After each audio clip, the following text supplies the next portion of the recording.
अस्सलाम वालेकुम वालेकुम भाई, नाम की अपना? मेरा नाम अल्लाह ही अल्लाह दिता भाई कितों आए ने? सिर्फ नंबर तो आए जी हरुणाबादों। किन्ने जानवर लैके आए सी अज? ਅਸੀਂ ਜਾਨਵਰ ਲੈ ਕੇ ਆਏ 25 25 सेल होए? ਕੋਈ ਨਹੀਂ ਕੋਈ किन्ने सेल हो गए? 18 ਜਾਨਵਰ ਰਹਿ ਗਏ ਜੀ 7 ਜਾਨਵਰ ਵਿੱਚ 7 जानवर वे गए। इतों खरीदे भी ने?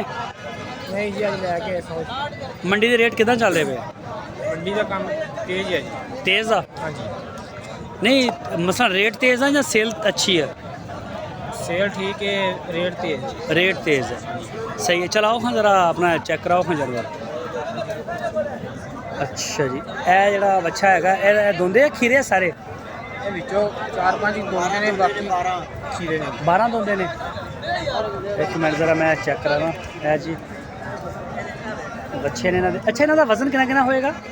ਵਜ਼ਨ ਹੋਵੇਗਾ ਜੀ ਕਿਸੇ ਦਾ 3 ਮਣ ਕਿਸੇ ਪੌਣੇ 3 ਇਹਨੂੰ ਪਰੇ ਕਰਿਓ ਮੜਾ 2.5 ਮਣ ਇਹਨੂੰ ਮੜੇ ਪਰੇ ਕਰਿਓ।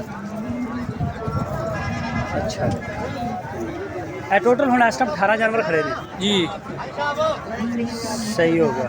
ਅੱਛਾ ਜੀ, ਅਗਰ ਆਪਾਂ ਐਵਰੇਜ ਲਾਈਏ, ਤੁਸੀਂ ਤੁਹਾਡੇ ਕੋਲ 18 ਬੰਦਾ ਲੈਂਦਾ ਕੋਈ ਐਦਾਂ ਹੀ, ਕੋਈ 2.5 ਮਣ ਦਾ, ਕੋਈ 3 ਮਣ ਦਾ, ਕੋਈ ਹੌਲਾ ਕੋਈ ਭਾਰਾ, ਇਹ ਤੁਸੀਂ ਕਿੰਨੇ ਦਾ ਦੇ ਦੋਗੇ ਇਹ ਬੱਚਾ? ਲਾਟ ਜਿਹੜੀ ਆ ਕਿੰਨੇ ਦੀ ਦਿਓਗੇ?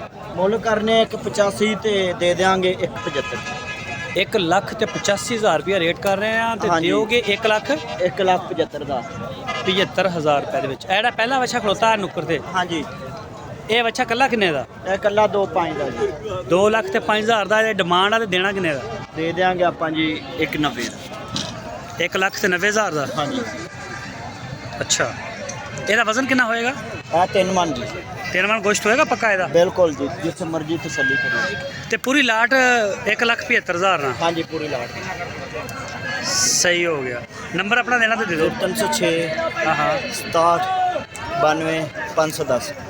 510। ਜਦੋਂ ਮੰਡੀ ਚੋਂ ਲੈ ਕੇ ਜਾਨਵਰ ਵਾਪਸ ਬਾਹਰ ਜਾਂਦੇ ਆ, ਪਰਚੀ ਕਿੰਨੀ ਪੈਂਦੀ ਜਾਨਵਰ ਦੀ? ਪਰਚੀ ਜੀ ਆਮ ਬੰਦੇ ਤੋਂ 2,000 ਰੁਪਏ ਲੈਂਦੇ ਆ, ਕੋਈ ਪੱਕਾ ਬੰਦਾ ਹੋਵੇ ਰਿਆਇਤ ਕਰ ਦਿੰਦੇ ਆ। ਅੱਛਾ, ਰਿਆਇਤ ਵੀ ਕਰਦੇ। ਹਾਂਜੀ। ਤੇ ਪਰਾਲੀ ਜਦੋਂ ਗੱਡੀ 'ਚ ਪਾਉਂਦੇ ਆ, ਪਰਾਲੀ ਦੀ ਪਰਚੀ ਕਿੰਨੇ ਦੀ? 10,500 ਰੁਪਏ। ਐਸ ਆ ਜਿਹੜੀ ਗੱਡੀ ਤੁਹਾਡੇ ਕੋਲ ਖੜੀ? ਹਾਂਜੀ, ਇਹ ਜੀ- ਜਿਹੜੀ ਮਰਜ਼ੀ ਵੱਡੀ ਗੱਡੀ ਹੋਵੇ, ਮਜ਼ਦਾ ਹੋਵੇ, 10,500 ਰੁਪਏ। ਅੱਛਾ ਹਾਂਜੀ। ਅੱਛਾ, ਜੇ ਕੋਈ ਪਰਾਲੀ ਨਾ ਪਵਾਵੇ ਕਵੇ ਮੈਂ ਨਹੀਂ ਪਾਉਣੀ ਉਹ ਫੇਰ? ਫਿਰ ਵੀ 6-7,000 ਰੁਪਏ ਲੈ ਲੈਂਦੇ। ਅੱਛਾ, ਤੇ ਪਾਰਕਿੰਗ ਦੀ ਪਰਚੀ ਤੁਹਾਡੇ ਕੋਲ? ਤੁਸੀਂ ਤੇ ਗੱਡੀ ਖੜੀ ਕੀਤੀ, ਇਹ ਖੜੀ ਕਰਦਾ? ਨਹੀਂ, ਕੋਈ ਸਿਰਫ ਪਾਰਕਿੰਗ 1000 ਰੁਪਏ। ਪਾਰਕਿੰਗ 1000 ਰੁਪਇਆ। ਅੱਛਾ, ਤੇ ਜੇ ਕੋਈ ਬੰਦਾ ਡੇਰੇ ਤੇ ਆਵੇ ਤੁਹਾਡੇ ਕੋਲੇ, ਉਹ ਇੱਧਰ ਦੇਖੋ ਨਾ ਜ਼ਰਾ, ਕੈਮਰੇ 'ਚ ਦੇਖੋ। ਹਾਂਜੀ ਹਾਂਜੀ। ਤੁਸੀਂ ਕੈਮਰੇ ਦਾ ਟਾਈਮ ਤਾਂ ਲਾਓ। ਜੀ ਜੀ ਜੀ, ਜੇ ਤੁਹਾਡੇ ਕੋਲ ਡੇਰੇ ਤੇ ਆਉਂਦਾ ਬੰਦਾ ਤੇ ਉਹਦੇ ਨਾਲ ਤੁਸੀਂ ਕੀ ਪਿਆਰ ਮੁਹੱਬਤ ਕਰਾਂਗੇ ਇਨਸ਼ਾਅੱਲਾ। ਉਹ ਮੰਡੀ 'ਚ ਸਸਤਾ ਪੈਗਾ ਮਹਿੰਗਾ ਪੈਗਾ? ਉਹ ਤੇ ਫਿਰ ਖਰਚਾ ਸਾਰਾ ਹੀ ਬਚ ਜਾਣਾ ਉਹਦਾ ਜੀ, ਜਿਹੜਾ 50-60,000 ਰੁਪਏ ਖਰਚਾ ਬਚ ਜਾਣਾ ਉਹਦਾ। 50-60,000 ਰੁਪਏ? ਹਾਂਜੀ। ਸਹੀ। ਜਿਹੜਾ 20 ਜਾਨਵਰ ਲਊਗਾ ਤਾਂ 50-60,000 ਆਰਾਮ ਨਾਲ ਬਚ ਜਾਣਾ। ਨੰਬਰ ਆਪਣਾ ਦੇਣਾ ਤੇ ਦੇ ਦਿਓ।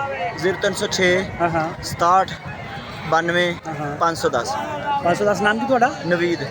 नवीद भाई, बहुत शुक्रिया टाइम देना सर, थैंक यू। ये जी नवीद भाई के बच्चे।